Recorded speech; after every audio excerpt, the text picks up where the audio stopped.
জেলা শিক্ষা অফিস কর্তৃক প্রচারিত ও অনুষ্ঠিত জেলা মাধ্যমিক পর্যায়ের শিক্ষার্থীদের শুভেচ্ছা জানাচ্ছি আজকের এই লেকচারের মাধ্যমে।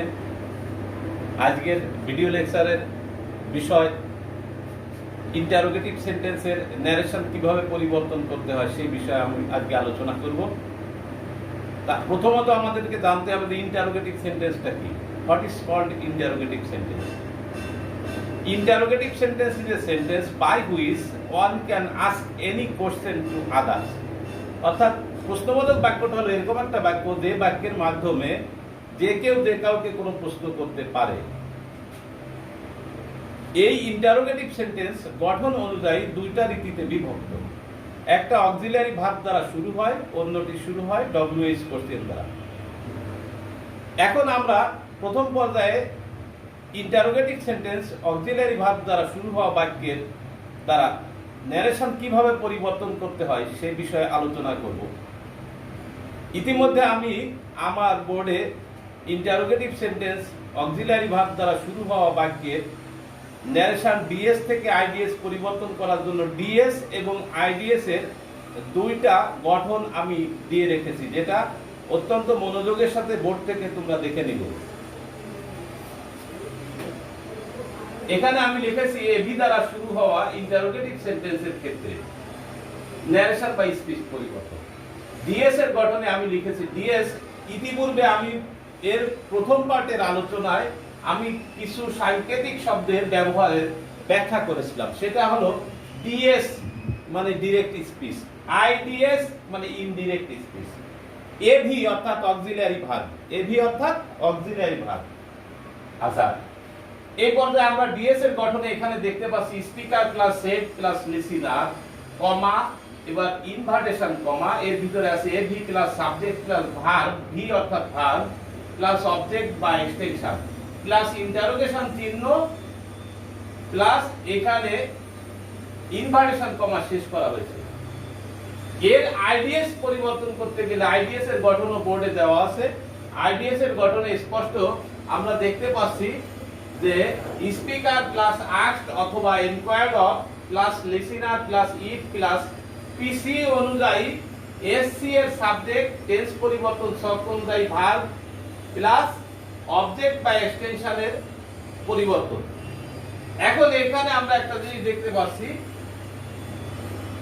ডিএস এর ক্ষেত্রে আমরা গঠন প্রণালীর শেষে ইন্টারোগেশন চিহ্ন দিয়েছি, কিন্তু যখন আমরা ডিএস থেকে আইডিএস এ পরিবর্তন করব তখন কখনোই আর ইন্টারোগেটিভ চিহ্ন বসবে না, এখানে ফুল স্টপ বসবে। যে কোনো সেন্টেন্সের যখন আমরা ডিএস থেকে আইডিএস এ পরিবর্তন করি তখন কিন্তু ওই যে সেন্টেন্সের নিজস্ব যে চিহ্ন থাকে সেই চিহ্ন কিন্তু ব্যবহার করা যাবে না। সেক্ষেত্রে সব বাক্যগুলি অ্যাসার্টিভ সেন্টেন্সে পরিণত হয়ে যাবে। তাই এখানে একটা উদাহরণ দিয়েছি, he said to me do you know me, এটা আছে ডিএস এ। আমরা এখন আইডিএস এ পরিবর্তন করতে গেলে উপরের গঠন অনুযায়ী আমি হি স্পিকারকে ঠিক রেখেছি, এরপরে আস্কড সেড টুর পরিবর্তে আস্কড বসিয়ে দিয়েছি, এবার লিসেনার মি কে আমি ঠিক রেখেছি, এরপরে ইট আমরা কানেক্টরস বা কনজাংশন ব্যবহার করেছি। ব্যবহার করার পরে এখানে আমরা দেখেছিলাম ডিএস এর ক্ষেত্রে আছে ডু ইউ নো মি, তুমি কি আমাকে চেনো। তো এখানে ইউ কে পরিবর্তন করে আমি আই সাবজেক্ট করেছি। কিভাবে করেছি? ইতিপূর্বে আমি প্রথম পার্টের আলোচনা একটা বিষয় শিখিয়েছিলাম, আজকে আবারও বলি। যদি সাবঅর্ডিনেট ক্লজের সাবজেক্ট ইউ থাকে তাহলে ধরে নিতে হবে যে স্পিকারের পরবর্তী যে লিসেনার থাকে, প্রথম ক্লজের প্রিন্সিপাল ক্লজের মধ্যে যে লিসেনার থাকে সেই লিসেনার পক্ষ হচ্ছে ইউ। আর যদি লিসেনারের পক্ষের পরে এসে যদি আমি সাবঅর্ডিনেট ক্লজে দেখি ইউ সাবজেক্ট না থেকে আই অথবা উই সাবজেক্ট আছে, তাহলে ওই আই বা উই কে ধরতে হবে স্পিকারের পক্ষ। তাহলে এখানে আমরা দেখলাম হি সেড টু মি, সে আমাকে বলল ডু ইউ নো মি, তুমি কি আমাকে চেনো। অর্থাৎ সে আমাকে জিজ্ঞাসিল যে আমি তাকে চিনি কি না, সেই কারণে আমি ইউ কে পরিবর্তন করে এখানে আই সাবজেক্ট দিয়েছি। এবার আমরা টেন্স ফর্ম অনুযায়ী ইতিপূর্বে পার্ট 1 এর শকে ওইখানে টেন্স ফর্ম পরিবর্তন করার একটা শক দিয়েছি, সেই শকে কমেন্টের মাধ্যমে সেই শকে আপনারা দেখতে পাবেন যে ওইখানে লেখা আছে যদি রিপোর্টিং ভার্ব যদি সেট থাকে তাহলে ডিএস থেকে আইডিএস করার সময় প্রেজেন্ট ফর্ম থাকলে সাবঅর্ডিনেট ক্লজের টেন্স ফর্ম প্রেজেন্ট ফর্ম থাকলে পাস্ট ইনডেফিনিট হয়ে যাবে, প্রেজেন্ট কন্টিনিউয়াস থাকলে পাস্ট কন্টিনিউয়াস হয়ে যাবে, প্রেজেন্ট পারফেক্ট থাকলে পাস্ট পারফেক্ট হয়ে যাবে, পাস্ট ইনডেফিনিট থাকলে পাস্ট পারফেক্ট টেন্স হবে, আর ফিউচার ইনডেফিনিট থাকলে উড প্লাস প্রেজেন্ট ফর্ম বসবে। তা সেই নিয়ম অনুযায়ী এখানে নো ভার্বকে আমি নিউ ভার্বে পরিণত করেছি, পরিবর্তন করেছি। এবার মি মানে আমাকে, অর্থাৎ আমাকে বলতে স্পিকারকে। হি সেড টু মি, সে আমাকে বলল ডু ইউ নো মি, তুমি কি আমাকে চেনো? আমাকে, তাহলে আমাকে বলতে বোঝাচ্ছে স্পিকার যে আমি তাকে চিনি কিনা, সেই কারণে আমি এখানে মি কে হিমে পরিণত করেছি। এই পর্যায়ে আমরা ইন্টারোগেটিভ সেন্টেন্সের দ্বিতীয় ধাপ অর্থাৎ ডব্লিউএস কোশ্চেন দ্বারা শুরু হওয়া বাক্যের আমরা ডিএস থেকে আইডিএস পরিবর্তন পদ্ধতি সম্পর্কে আলোচনায় আসি। ডব্লিউএস কোশ্চেনটা বেসিক্যালি হচ্ছে ইন্টারোগেটিভ প্রোনাউনের একটা অবস্থান, অর্থাৎ who, which, when, where, why, how, এইগুলি ডব্লিউএস কোশ্চেন হিসেবে আমাদের কাছে পরিচিত। তো এই ডব্লিউএস কোশ্চেন যদি ডিএস এর ক্ষেত্রে ব্যবহৃত হয়ে থাকে তাহলে আইডিএস করার সময় আমরা কিভাবে পরিবর্তন করতে পারি? আমরা ইতিপূর্বে অক্সিলিয়ারি ভার্ব দ্বারা শুরু হওয়া ইন্টারোগেটিভ সেন্টেন্সের ডিএস থেকে আইডিএস পরিবর্তন পদ্ধতি শিখেছি। তখন সেখানে দেখেছিলাম যে প্রিন্সিপাল ক্লজের সাথে আইডিএস এর ক্ষেত্রে সাবঅর্ডিনেট ক্লজকে যুক্ত করার সময় ইফ কনজাংশনকে ব্যবহার করা হয়েছিল, কিন্তু এই পদ্ধতিতে ইফ কনজাংশনের কোনো প্রয়োজন নাই। এখানে শুধুমাত্র ডব্লিউএস কোশ্চেন সরাসরি প্রয়োগের মাধ্যমে টেন্স পরিবর্তনের ছক আর পিসি অনুযায়ী এসসি এর পরিবর্তনের ছকের যে বিধান, সেই বিধান অনুযায়ী আমরা ডিএস থেকে আইডিএস পরিবর্তন করব। তাহলে আমরা এখানে বোর্ডে একটু দেখি যে বোর্ডে আমি এখানে দিয়েছি ইতিপূর্বে যে ডব্লিউএস কোশ্চেন দ্বারা শুরু হওয়া ইন্টারোগেটিভ সেন্টেন্সের ক্ষেত্রে ডিএস এর গঠনে আমি লিখেছি speaker plus said plus listener comma শেষ, এরপরে ইনভার্টেশন কমা শুরু। ইনভার্টেশন কমার ক্ষেত্রে আমরা দেখছি WH question plus auxiliary verb plus verb plus object বা এক্সটেনশন প্লাস ইন্টারোগেশন চিহ্ন, এটা পেয়েছি আমরা ডিএস এর গঠনে। ঠিক একে যদি আমরা আইডিএস পরিবর্তন করি তাহলে এর নিচে যে সফটওয়্যার গঠনটা দেখতে পাচ্ছ তোমরা, সেটার মাধ্যমে পরিবর্তন করতে হবে। আমরা এখানে স্পিকার ঠিক রাখবো, স্পিকারের পরে আস্কড অথবা এনকোয়ার্ড অফ বসাবো, তারপর লিসেনার বসাবো, বসানোর পরে আমরা ডব্লিউএস কোশ্চেনকে ঠিক রাখবো। এখানে কিন্তু ইফের পরিবর্তন বা ইফের প্রয়োগ আমরা করব না। তারপরে দেব কি পিসি অনুযায়ী এসসি এর সাবজেক্ট টেন্স ফর্ম পরিবর্তনের ছক অনুযায়ী ভাব পরিবর্তন এবং অবজেক্ট বা এক্সটেনশন ও পিসি অনুযায়ী পরিবর্তিত হবে। তো এই ক্ষেত্রে আমরা নিচে একটা উদাহরণ ব্যবহার করেছি। ডিএস এর ক্ষেত্রে আমি লিখেছি he said to me what shall we do for you.